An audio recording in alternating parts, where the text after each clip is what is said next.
Vamos a hablar a continuación de un lenguaje de scripting llamado JavaScript que nos sirve para hacer que los sitios web se conviertan en sitios web dinámicos. Y cuando hablo de dinámicos no quiero decir animados, no quiero decir que se muevan, sino quiero decir que reaccionen a los comportamientos, a los eventos del usuario. Lo primero que os voy a decir es que, a diferencia de otros lenguajes dinámicos como por ejemplo PHP, JavaScript no requiere tener instalado un servidor como por ejemplo Apache o como por ejemplo XAMPP, sino que JavaScript es un lenguaje dinámico, pero no se ejecuta en el servidor, sino que se ejecuta en el cliente. ¿Qué es el cliente? El cliente es el usuario final que ve la web y por tanto cuando hablamos del cliente, cuando hablamos de que un script se ejecuta en el cliente, queremos decir que se ejecuta en el ordenador del cliente. ¿Y se ejecuta en qué parte del ordenador del cliente? Pues en su navegador web. Es el navegador web el encargado de recibir el código JavaScript, interpretarlo y ejecutarlo. Por tanto, existe un motor de JavaScript integrado dentro de cada navegador moderno que tenemos hoy en día en nuestros escritorios. Lo primero que voy a hacer, por tanto, es crear una carpeta llamada JavaScript. Dentro de la carpeta JavaScript vamos a crear un primer ejemplo que he creado como un nuevo documento de texto, pero por supuesto voy a renombrar como index.html. Además, a diferencia de lo que ocurre con PHP, que PHP nos obliga a cambiar la extensión del archivo por la extensión index.php en lugar de index.html, con JavaScript esto no es en absoluto necesario. Un archivo que tenga JavaScript puede tener la extensión HTML, PHP o ASP si programamos en ese lenguaje o JSP si programamos en ese lenguaje. A continuación, lo que voy a hacer es abrir un editor de textos y cargar ese archivo index.html. Y voy a empezar escribiendo código de la siguiente manera. Podemos encontrar archivos JavaScript situados de manera externa al archivo original. De hecho, más adelante haremos eso. Pero ahora, para empezar, lo que haremos es crear un tipo de JavaScript interno. Al igual que en CSS, podemos encontrar tres tipos de anidación de JavaScript. JavaScript en línea, es decir, en la misma etiqueta. JavaScript interno, en una etiqueta llamada script, en lugar de style. Y JavaScript externo, vinculado y enlazado desde el archivo principal. Por tanto, voy a empezar poniendo doctype HTML. Escribo una etiqueta de apertura y cierre HTML. Creo, por supuesto, un head y un body. Y ahora os voy a decir que, en principio, el JavaScript se puede meter en cualquier parte del documento HTML. Lo ideal es que se introduzca dentro del head. Ocasionalmente, el JavaScript da problemas, ahora luego hablaremos de ellos, cuando se inserta dentro del head, pero de momento lo vamos a insertar aquí. Simplemente tengo que crear una etiqueta que se abre y se cierra llamada script. Y todo lo que haya aquí dentro es JavaScript. JavaScript no es el único lenguaje de scripting que se puede meter dentro de una página web, pero desde luego sí que es el principal. Por eso no es obligatorio, pero sí que es una buena costumbre poner type texto barra JavaScript. Yo tengo que reconocer que debería hacerlo, pero muchas veces no lo hago. Y directamente pongo script de apertura, script de cierre y ya está. Pero para hacerlo bien deberíamos poner texto barra JavaScript. Y ahora todo lo que pongamos aquí dentro se convertirá en JavaScript. Cuidado que lo que acabo de hacer es poner este código que evidentemente no va a funcionar. ¿Qué quiere decir que no va a funcionar? Bueno, voy a ejecutar esta página web, es decir, voy a abrirla en un navegador web. No aparece nada en la pantalla porque no tiene por qué aparecer nada. Y ahora voy a sacar una cosa con la que vamos a estar interactuando en todo momento, que es en inspeccionar elemento, es la consola de JavaScript. Así que con la consola, voy a poner esto en la parte de abajo de la pantalla, no lo quiero externo, aquí, en la parte de abajo. Con la consola me dice, tengo un error no declarado que es un identificador que no esperaba. Es decir, al igual que ocurre en PHP, si tú dentro de un lenguaje de scripting, ya sea PHP o JavaScript, pones algo como esta línea, simplemente JavaScript da error porque no sabe cómo interpretarlo. Por eso lo que voy a hacer simplemente es eliminar ese código para eliminar ese error. Lo que voy a hacer, por tanto, dentro de este bloque es trabajar todo el rato así. Es decir, voy a trabajar por una parte con el script, voy a trabajar por una parte con el código. Por otra parte, abro un navegador web que a su vez se divide en dos ventanas. Una para ver en pantalla qué nos va a dar nuestro código y dos, la consola, que nos va a decir si todo va bien y si hay algo que no va bien, exactamente qué es lo que no va bien, en qué línea está y en ocasiones también nos dirá cómo arreglarlo. La primera instrucción que se aprende dentro de JavaScript es la más molesta que os podéis imaginar, pero la vamos a usar evidentemente con motivo docente. Es la instrucción alert. Alert me saca un mensaje molesto, flotante en la pantalla, como por ejemplo un mensaje que habéis visto muchas veces: eres el visitante 1.000.000 de esta web. Así que cuando guardo y recargo, comprobaréis cómo aparece esta molesta ventana que tengo que cerrar, que es una ventana de alert. No la usamos para muchas cosas para el usuario final, pero sí que la usaremos para un proceso que veremos llamado debug. El proceso de debug es el proceso de búsqueda de errores. Así que tenemos ya, por tanto, una primera línea de JavaScript que contiene una función ya hecha, una llamada a una función integrada dentro de JavaScript, que es la función alert. Esta función admite parámetros dentro de los paréntesis, admite una cadena o una variable y por último observamos que aparece un punto y coma. Llegados a este punto tengo que hablar un poco de la sintaxis de JavaScript en cuanto al cierre de comandos.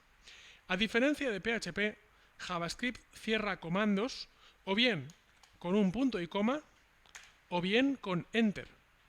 Esto quiere decir que en JavaScript siempre que hagas enter para crear nuevas instrucciones no es obligatorio que pongas punto y coma. Sin embargo, aunque no es obligatorio, sí que es una buena costumbre, porque el resto de lenguajes de programación derivados de C sí que te exigen poner punto y coma. Por eso, no ya para JavaScript, sino por ejemplo para cuando saltes a PHP, vendrá bien que mentalmente te hayas acostumbrado a poner punto y coma. Por tanto, no es obligatorio, pero por favor, ponerlo en cada línea que introduzcáis.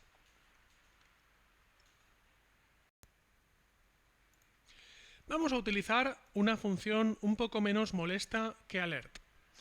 Para eso, en este caso lo que voy a hacer es desactivar la línea que pone alert mediante la inserción de un comentario.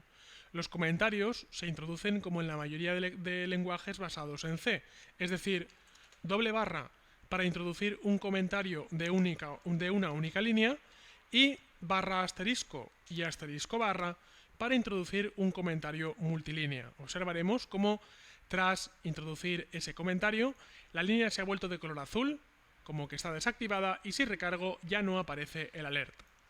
La segunda instrucción que vamos a aprender de JavaScript es document.write. Dentro de document.write voy a poner hola mundo. Muy importante que al ser también una función, realmente es un método de este objeto, debemos poner por una parte un paréntesis que se abre y se cierra y por otra parte hola mundo lo estoy poniendo dentro de unas comillas.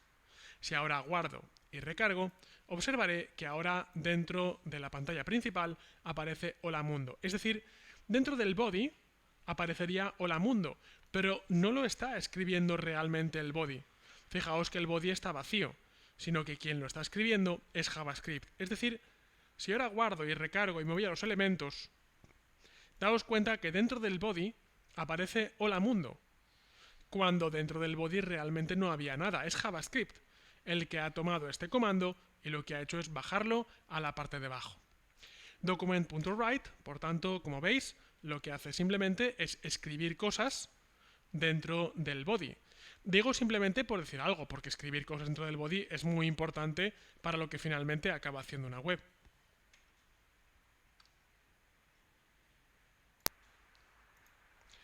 Trabajamos a continuación con la creación y declaración de variables. JavaScript es un lenguaje que en principio trabaja sin tipificación estricta de variables. Eso quiere decir simplemente que no hace falta declarar el tipo de variable cuando la creamos. Lo que sí que hace falta es poner una palabra inicial reservada llamada var. Así como en PHP se pone un $, delante, dentro de JavaScript se pone la palabra reservada var. A continuación pongo mi variable. Var mi variable es igual, por ejemplo, a 3.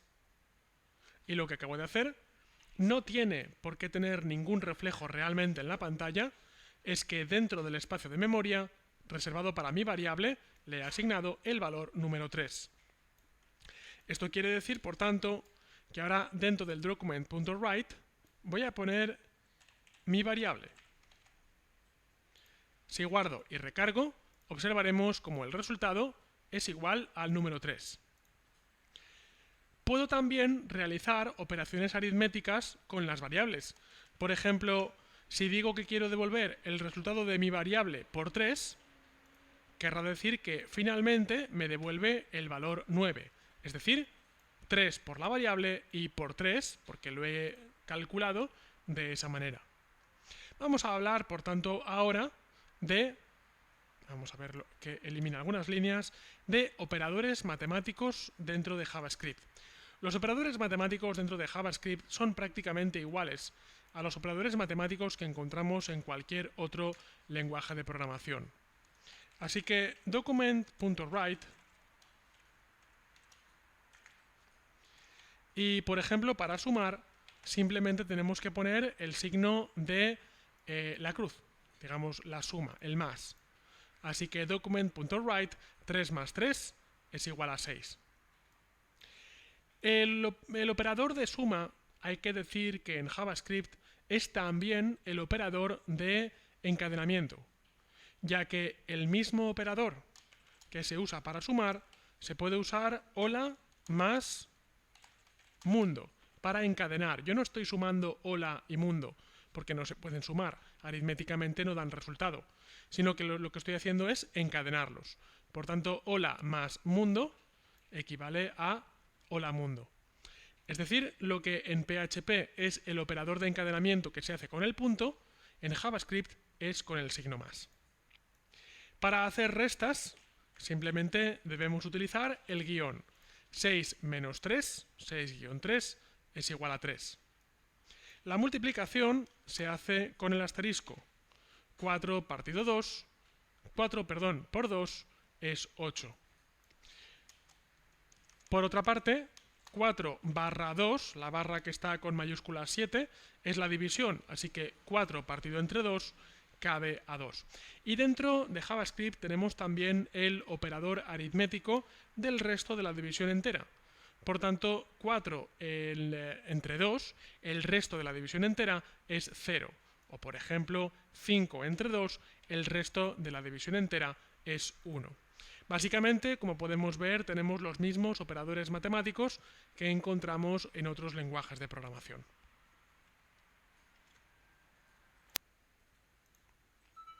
A partir de aquí pasamos a los operadores de menor que, mayor o igual, menor o igual y las igualdades, que una vez más se parecen a otros lenguajes de programación. La buena noticia cuando aprendes diferentes lenguajes de programación es que no tienes que reaprenderlo todo otra vez desde cero, sino que hay particularidades que sí que hay que aprender, pero hay otras muchas generalidades que se parecen entre sí y que probablemente ya conocías si conocías un lenguaje anterior. Por ejemplo, en este caso, la igualdad se formula mediante un doble igual. Ya no estoy realizando una operación aritmética, lo que estoy haciendo es una comparación. ¿Es cierto que 5 es exactamente igual a 4? La respuesta es false, la respuesta es falso. Pero ¿es cierto que 5 es igual a 5? En este caso la respuesta es true, la respuesta es cierto. Existe también el operador de igualdad estricta. ¿Es cierto que 5 es exactamente igual a 5? Es cierto. Pero ¿es cierto que 5 número es exactamente igual a 5 cadena? Pues es falso, porque solo es verdadero si le quito un igual. Si le quito un igual, comprobaremos que es verdadero, porque 5 es igual a 5, aunque 5 sea un número y este 5 sea una cadena. Con la doble igualdad no importa, pero con la triple igualdad sí que lo hace. Al igual que tenemos la doble igualdad, también tenemos el admiración igual, donde en muchos lenguajes de programación la admiración quiere decir no, quiere decir negación. Así que admiración igual quiere decir no es igual. ¿Es cierto que 5 no es igual que 5? Y es false, porque 5 sí es igual a 5.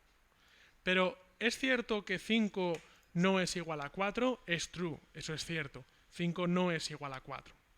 De la misma manera que tenemos la igualdad y la no igualdad, también tenemos menor que y mayor que. ¿Es cierto que 5 no es, ¿es cierto que 5 es menor que 4? No, no es cierto. Pero ¿es cierto que 5 es mayor que 4? Pues sí que es cierto. También tenemos los dobles operadores. Tenemos mayor o igual. ¿Es cierto que 5 es mayor o igual que 4? Bueno, no es igual, pero sí que es mayor. Por tanto, el resultado es true. También tenemos el menor o igual. ¿Es cierto que 5 es menor que 4? Pues desgraciadamente ni es menor ni es igual, por tanto, como ninguno de los dos valida, tenemos que dar un resultado falso.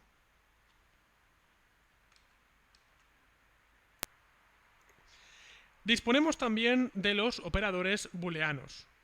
Así que en este caso diría, ¿es cierto que 5 es igual a 4 y también doble ampersand, ¿es cierto que 4 es igual a 4? Estoy evaluando en este caso dos igualdades y una de ellas no es cierta. Así que el resultado final será false. El resultado final es falso. Porque es cierto que 4 es igual a 4, pero no es cierto que 5 es igual a 4. Y con el operador booleano AND, todas las expresiones por partes tienen que ser ciertas para que la expresión global sea cierta. Solo con una de ellas que no sea cierta y la expresión global es falsa. Sin embargo, si uso el operador booleano OR, representado por dos barras verticales, dos pipes, que recordamos se pueden sacar con Alt-GR y el número 1 del teclado, en este caso la expresión global sí que se evalúa como cierta, porque no es cierto que 5 sea igual a 4, pero sí que es cierto que 4 es igual a 4. Y con el operador booleano OR, con que una de las expresiones sea cierta, la expresión global da cierta como también. Normalmente hago esta demostración con dos operaciones, pero lo cierto es que se pueden introducir más. Voy a bajar un poco el tamaño para hacerme más espacio en pantalla y voy a decir, ¿es cierto que 5 es igual a 4? ¿O es cierto que, o es cierto que 4 es igual a 4? ¿O es cierto que 3 es igual a 3? En ese caso, el resultado sigue siendo verdadero, porque aunque esta no es cierta, estas sí que lo son. Y con el operador booleano OR, con que una de las expresiones sea cierta, el resto dan como ciertas. Si evidentemente preguntamos, ¿es cierto que 5 es igual a 4 y 4 es igual a 3 y 3 es igual a 2? Pues ahí ya, si no hay ninguna cierta, evidentemente no se puede hacer nada. Pero fijaos que con que ponga una de ellas como cierta, el resultado global da cierto.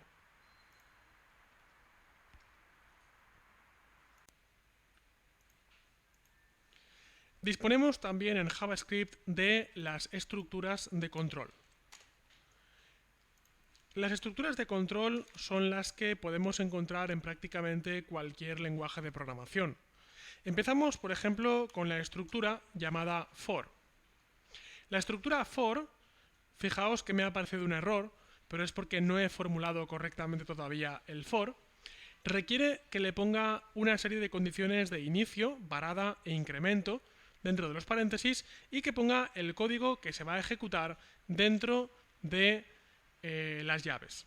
Así que voy a decir, me creo una variable llamada i, que es igual a 1, me creo una condición de finalización siempre que i sea menor o igual a 31, un mes de 31 días, y más, siendo más, un operador de incremento.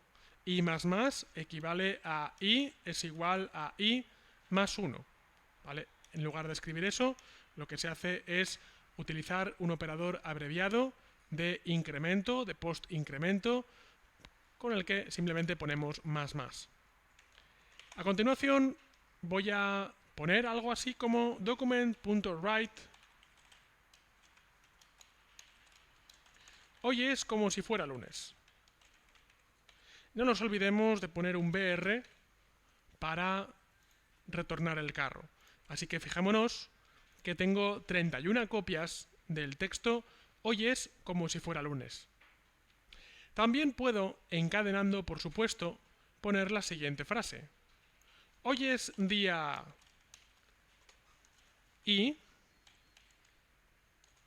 es como si fuera lunes. Así que guardo, recargo y dice hoy es día 1, hoy es día 2, hoy es día 3, hoy es día 4. ¿Por qué? Porque hoy es día i. Y la i precisamente es esta variable que va aumentando de valor. Hay veces que los alumnos preguntáis, oye, ¿por qué es la variable i? ¿Por qué no puede ser la variable a? Podría ser la variable a. O la variable x si quieres, eso es un poco lo de menos. Pero hay gente que pregunta, ¿pero por qué todos los que enseñáis siempre ponéis la variable i? La respuesta es que un poco por costumbre, por inercia. Te diré que la variable i quiere decir iterador. Y un iterador es simplemente un elemento que va iterando y que va aumentando de valor. Pero más allá de eso, más allá por el guiño técnico de var i por iterador, el bucle for funcionará perfectamente poniendo a, poniendo x, poniendo z o poniendo el nombre de variable que queráis. Lo de poner i es simplemente una costumbre que procede de la palabra iterador. Como podemos ver, por tanto, esta estructura de control de tipo bucle lo que hace es repetir el document.write x veces. En este caso la repite 31 veces.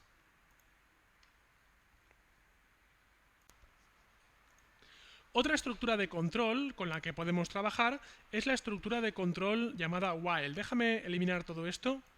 Voy a empezar desde cero y voy a poner lo siguiente. La estructura de control while se escribe con la palabra while, paréntesis para introducir la condición que va a ir dentro de esa estructura de control y dentro de las llaves introduciré el código que voy a ejecutar. Así que dentro de los paréntesis voy a decir siempre que i, o si quieres siempre que día del mes, sea menor o igual que 32, en ese caso di document.write hoy es día más día del mes. Y como no, ponemos también un BR. Cuidado en este caso porque estoy llamando a día del mes y yo no he declarado quién es día del mes. Por tanto, si ejecuto, lo que voy a obtener es un error. Tengo un unexpected token, es decir, no se reconoce este punto y coma y no se reconoce este punto y coma porque no va aquí. Vale, vamos a verlo. Ahora, no, es este punto y coma el que está mal. Ahora sí. Bien, si corrijo este error, ahora me da otro error diferente que dice día del mes is not defined. Claro, tenemos que tener siempre esa ventana de consola sacada, porque si no, yo recargo aquí, no aparece nada en la pantalla, yo no sé por qué no aparece nada. Estoy cometiendo un error, pero no lo sé. Por tanto, lo que hago es inspeccionar el elemento y por esta razón dejamos siempre sacada la ventana de consola. Bien, nos dice que el error es que día del mes no ha sido definido. Así que lo que hago es lo siguiente. Var día del mes es igual a 1. Guardo, recargo y mucho cuidado, porque lo que tengo en este momento es un bucle infinito. Tengo un bucle infinito porque simplemente digo var día del mes es igual a 1. Mientras que día del mes sea menor o igual que 32, ejecuta esto. Día del mes nunca está creciendo. Y como día del mes nunca está creciendo, siempre será menor o igual que 32. Y por tanto, meteré al programa, como veis aquí, atención a la pantalla, mirad aquí arriba, lo estoy metiendo en un bucle infinito. ¿Qué pasa con una web cuando está en un bucle infinito y descontrolado, como en este caso? Lo que ocurrirá, esto depende del navegador, pero lo que ocurrirá es que el navegador, dentro de unos pocos segundos, me sacará un icono parará automáticamente la ejecución del script y me sacará un icono que dirá tu script está tardando demasiado, así que ¿qué quieres hacer? ¿Lo quieres terminar a palo seco o quieres dejar unos segundos más para que acabe de ejecutarse? En este caso le diríamos que queremos detenerlo. Estamos en Chrome, por tanto en unos pocos segundos calculo que saldrá el típico icono de una carpeta blanca sobre fondo morado que aparece como una página web que se ha muerto o que se ha quedado colgada y que nos dice que la web está tardando demasiado en responder. No digo que los bucles infinitos sean malos. Los bucles infinitos descontrolados sí que son malos. Hay veces que para nuestra programación, hay veces que para nuestros programas queremos que un programa haga algo constantemente. Por ejemplo, en el caso de un reloj. Quiero que una vez por segundo se pregunte a sí mismo cuál es la hora. Pero no en este caso, que lo que he hecho es un bucle completamente descontrolado y, como os digo, dentro de unos segundos aparecerá el mensaje de error.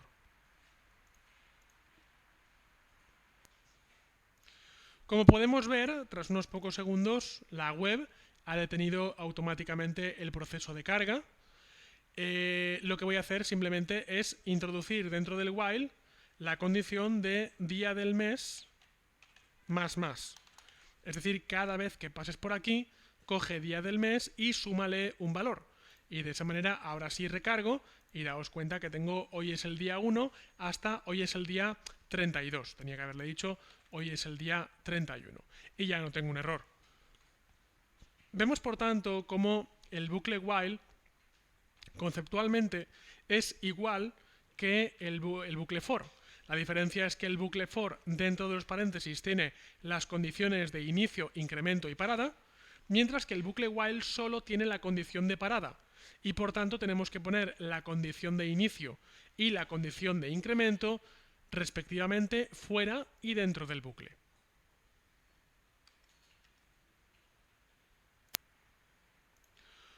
Un bucle que deriva del bucle do while o del bucle while es el bucle do while. El bucle do while se escribe do, llaves, while, paréntesis. Se escribe un poco al revés, porque de hecho funciona al revés. Y es el único bucle de todas las secuencias, es la única estructura de control que requiere poner un punto y coma al final. El resto no lo requieren. Así que voy a decir document.write dispara o pum. Haz eso, pum, mientras que usuario sea igual a culpable. Si el usuario es culpable, dispárale. ¿Qué es usuario? Cuidado, si ahora guardo y recargo, me dice usuario is not defined. Bien, voy a hacer lo siguiente. Var usuario es igual a inocente. Así que vamos a ver lo que quiere decir este código. ¿El usuario es inocente o es culpable? En este caso es inocente. Así que yo estoy diciendo, si usuario es culpable, solo en ese caso dispárale. Pero hay un problema. Y es que recargo y me dice pum. Es decir, primero ejecuta el código y luego se pregunta si lo tenía que haber ejecutado. El problema es que para cuando se pregunta si lo tenía que haber ejecutado, ya lo ha ejecutado. Y por tanto, en este caso, ha disparado a un inocente, ¿verdad? Este es el peligro del bucle do while. Y es que primero actúa y luego pregunta. Hay veces, pocas realmente, hay veces en las que nos interesará este comportamiento, pero lo más general, lo más común, es que nos interese el bucle while en lugar del do while. Un bucle que primero pregunte si tiene que ejecutar algo y depende de la respuesta que se le dé, solo en el caso afirmativo, realmente ejecute algo de código.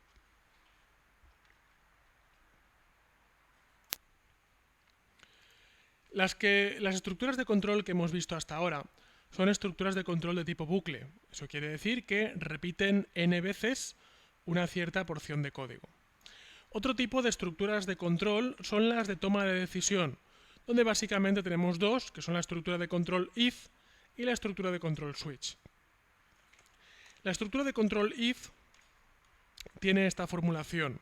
If paréntesis, dentro de los paréntesis se encuentra la condición, Y luego llaves. Dentro de las llaves se encuentra el código que se va a ejecutar. Así que pongo document.write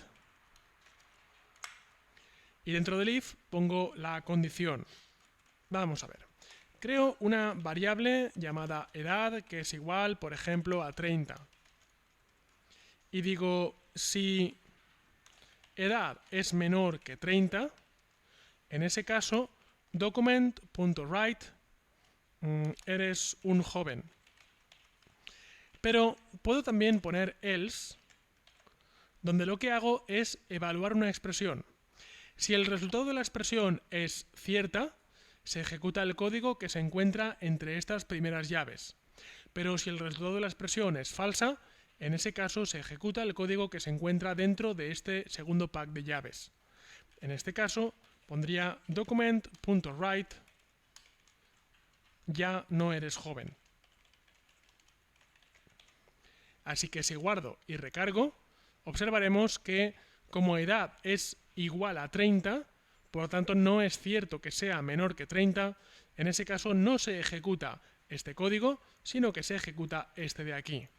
Ya no se trata, por tanto, de ejecutar un código en bucle, sino que se trata de realizar una pregunta y en base a la certeza o falsedad de la respuesta, lo que hacemos es ejecutar un código u otro. Si ahora pusiera, por ejemplo, que edad es igual a 25, en ese caso sí que sería cierto que edad es menor que 30 y por tanto el resultado en pantalla sería eres un joven.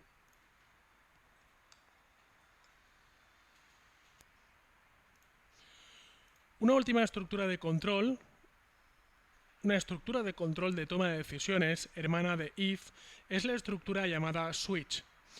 If básicamente hace una pregunta y acepta como resultado verdadero o falso, pero hay veces que las preguntas que haces no te interesa que sean de verdadero o falso. Si yo te pregunto, por ejemplo, qué día de la semana es hoy, tú no me dirás verdadero o falso. Tú me puedes decir 7 casos diferentes. Así que voy a decir, por ejemplo, bar día de la semana. O bar día, para ahorrar un poco, para abreviar. Así que día es igual a lunes. Lo que hago es formular lo siguiente. Switch, unos paréntesis para introducir aquello que se está evaluando y unas llaves para el código que se va a ejecutar. Y dentro de las llaves ponemos lo siguiente. Case, lunes, 2 puntos, no confundir con punto y coma, y pongo document.write. Hoy es el primer día de la semana. Me voy a hacer un poco de espacio para este ejercicio y ahora lo ejecutamos. Y break. Tengo que hacer un caso para cada uno de los días de la semana. Así que lunes, lunes, lunes, lunes, lunes y lunes. ¿Qué es lunes? Martes, miércoles, jueves, viernes, sábado y domingo. Para cada uno de los casos tiene que haber una línea llamada case con el caso correspondiente y 2 puntos. A continuación el código que se va a ejecutar y cada uno de los casos tiene que finalizar con una instrucción llamada break. Hoy es el segundo día de la semana. Hoy es el tercer día de la semana. Hoy es el cuarto día de la semana. Hoy es el quinto día de la semana. Hoy es el sexto día de la semana y hoy es el séptimo día de la semana. Si ahora guardo y recargo, atención, como he dicho que día es igual a lunes, valido la variable día y me dice hoy es el primer día de la semana. Si digo martes, digo hoy es el segundo día de la semana. Si digo miércoles, hoy es el tercer día de la semana. Una cosa que os voy a enseñar dentro de este ejercicio es la siguiente. En primer lugar, en cuanto a sintaxis, Dentro de JavaScript encontramos que todo el código que estoy escribiendo hasta ahora lo estoy escribiendo con sangrías.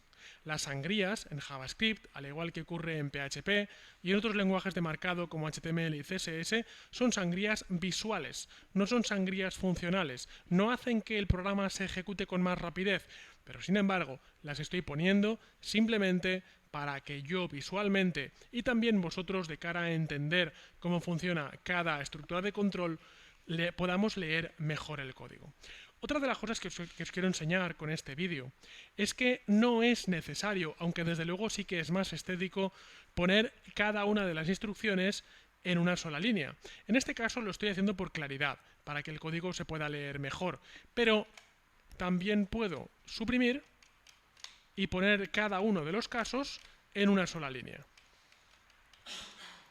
Lo que estoy haciendo, por tanto, con el consiguiente ahorro de espacio en pantalla, es decir, estoy ahorrando 2/3 del espacio que estaba gastando inicialmente.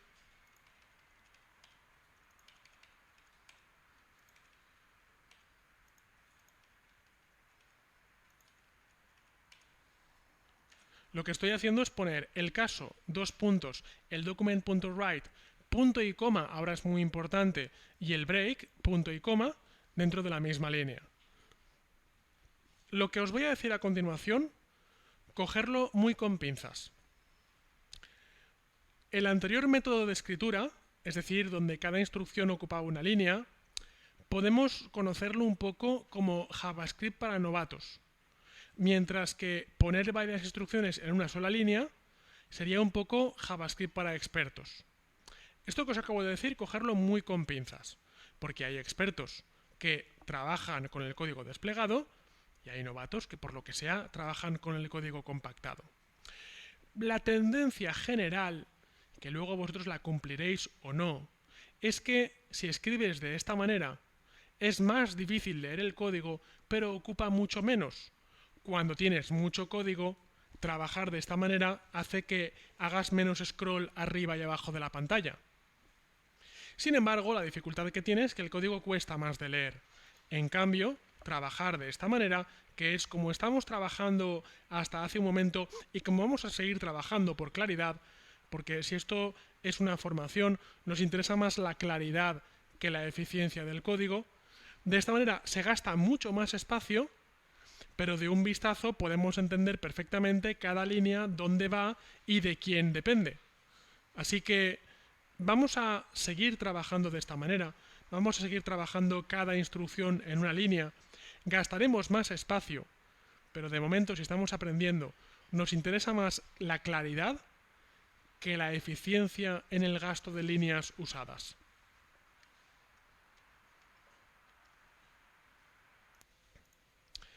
En multitud de lenguajes existe un caso alternativo, un caso final llamado default. Yo, por ejemplo, en este caso switch, estoy introduciendo la palabra día, y día puede ir de lunes a viernes, ¿vale? Pero, ¿qué pasa si alguien pone juernes? Juernes es ese día que es jueves, pero ya casi es viernes, ¿verdad? Entonces, si pongo esto, el programa, momentín, que es juernes, perdona, que es lunes, ahí vaya, esto es lunes, lo he modificado donde no tocaba, aquí, que es juernes. Y simplemente el switch no me dice nada, porque yo estoy preparado para que me digas lunes, martes, miércoles, jueves, viernes, sábado, domingo, pero tú me has dicho juernes, eso no sé qué es. Yo sé como humano que es la mezcla entre jueves y viernes, ¿vale? Pero el programa no lo sabe. Así que lo que se hace es poner un case llamado default. Case default, se pone algo, document.write, el algo es lo que tú quieras, lo que has escrito no es un día de la semana, y si quieres, también técnicamente no hace falta, pero es una buena costumbre, ponemos un break. Así que fíjate que unexpected token default. Vamos a ver, case default,